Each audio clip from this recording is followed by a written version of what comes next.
اقرأ كتاب الله ترق جنانه وتنل عظيم الأجر والغفران. وصف لنا عبد الله بن عباس الدنيا وصف عجيب. قال إنما أحوال الناس مع الدنيا ومراتبهم وأقسامهم كخمسة نفر يقفون على شاة واحدة، 5 أنفار ماسكين لهم غنماية، 5 أنفار. قال منهم من أمسك الشاة من قرنها، ومنهم من أمسك الشاة من ذيلها، ومنهم من امتطى ظهرها راكب بفوق، ومنهم من هو تحت الشاة والشاة تطأه بحوافرها، ومنهم من يحمل إناء ويجلس تحت ضرعها يدر لبنها. دي 5. قال دي الدنيا ودي الغنماية الدنيا، وال5 ديل أقسام الناس، وما في زول فينا قاعد إلا حيكون واحد في ال5 ديل. الذي يمسك الشاة من قرنها هم الذين حازوا الدنيا بتعب البدن ومشقة الذهن وكثرة العمل والسهر الطويل. دي الناس الأوفر تايم والحياة دي أوفر تايم بفوق للزمن كويس، وشغال وساهر سهر بالدوب، لكن كان ما دعك وطلع السقالة الحبة دي بلقاها. دي الماسكين الدنيا من قرينة، أصعب حاجة في الدنيا. والماسكين في الضنب هؤلاء بقيت لهم من الدنيا أيام معدودة، غير أن حجب الغيب ألهتهم، فتجده يرسم ويخطط ويحلم ويتمنى، وبقيت له أيام معدودة. واحد تلقاه طالب في الجامعة عادي جدا وفي سنسات طب ودار يتخرج، يموت في حادث حركة عادي. ده من سنة أولى كان ماسك في ضنب الدنيا لكنه لا يعلم. وقد يكون في ناس كتار مننا ماسكين في الضنب لكن ما جاي بخبر.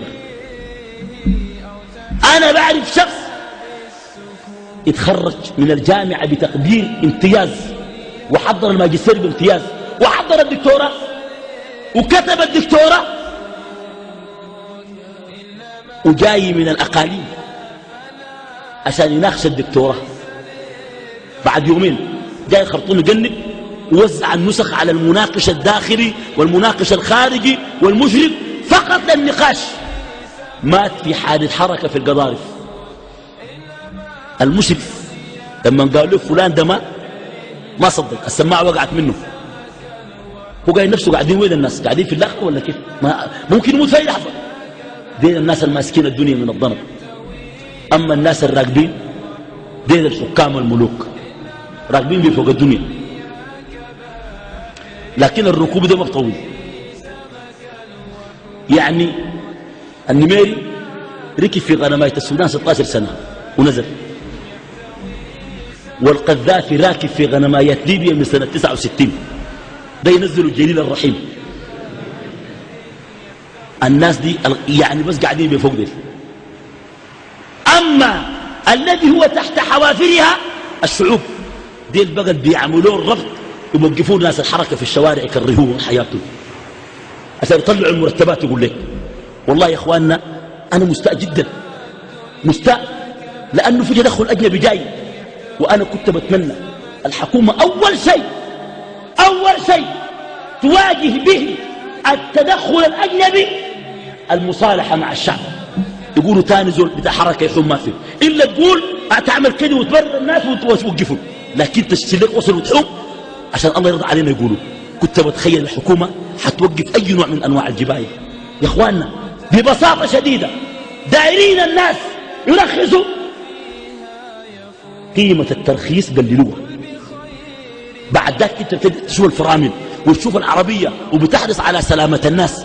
وبعد ذلك الماء بيرخص ما يقدموه، لأنه ما بيرخص معناها ما راجع عربيته، معناه خطر على الناس الحايمين، ده يوقفوا طوال رسمي. لكن بتاع الحركة بيقول لك ما مرخص، بيجيب منك 30,000 هل حافظ على أرواح الناس؟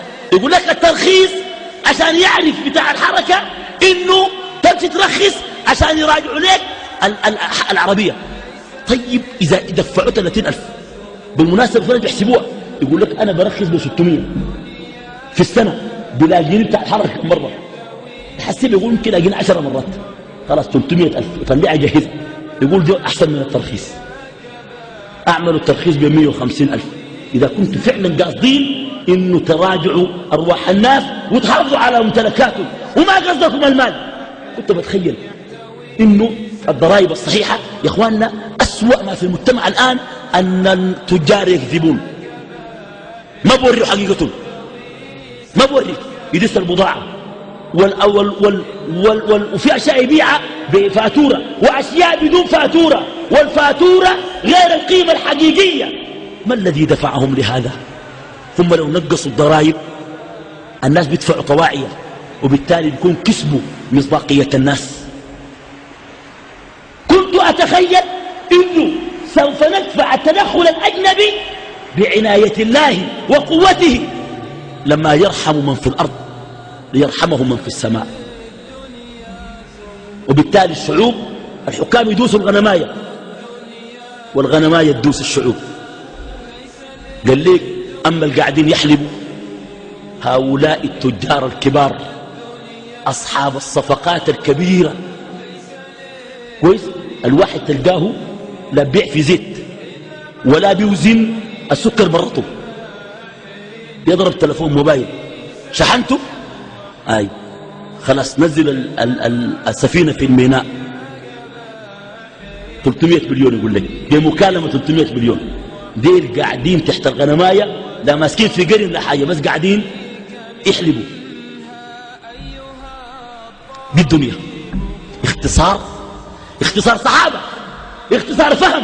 الدنيا لا تخرج من هذه الأحوال ولهم جميعا لا تدوم، وهذا من عدل الله جل جلاله في علاه. أسأل الله تعالى أن يرد الجميع إليه ردا جميلا.